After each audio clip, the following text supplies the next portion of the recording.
ইসলামী আন্দোলন বাংলাদেশ গাজীপুর জেলা ও মহানগর শাখার নেতৃবৃন্দের সাথে গাজীপুর জেলা প্রশাসক ও এসপি মহোদয়ের বর্তমান সার্বিক পরিস্থিতি নিয়ে এক মতবিনিময় সভা অনুষ্ঠিত হয়েছে।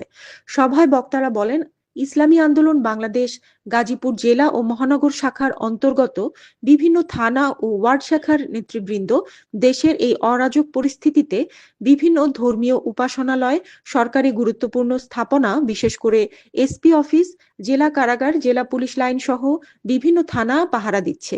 এছাড়া ট্রাফিক ব্যবস্থা নিয়ন্ত্রণ ও সমাজের সার্বিক শৃঙ্খলা ফিরিয়ে আনতেও কাজ করে যাচ্ছে তারা।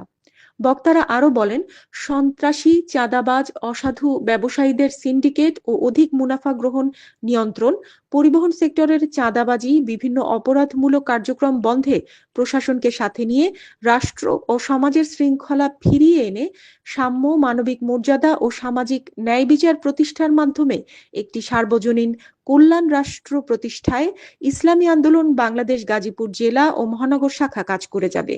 এ সময় উপস্থিত ছিলেন ইসলামী আন্দোলন বাংলাদেশ গাজীপুর মহানগর শাখার সভাপতি আলহাজ ফাইজুদ্দিন আহমেদ, গাজীপুর জেলা শাখার সভাপতি প্রিন্সিপাল হাফেজ মাওলানা মুফতি নাসির উদ্দিন এবং ইসলামী আন্দোলন বাংলাদেশ গাজীপুর জেলা ও মহানগর শাখার সহযোগী সংগঠন ইসলামী যুব আন্দোলন, ছাত্র আন্দোলন, শ্রমিক আন্দোলন, শিক্ষক ফোরাম, ওলামা মাশায়েখ আইম্মা পরিষদের নেতৃবৃন্দ।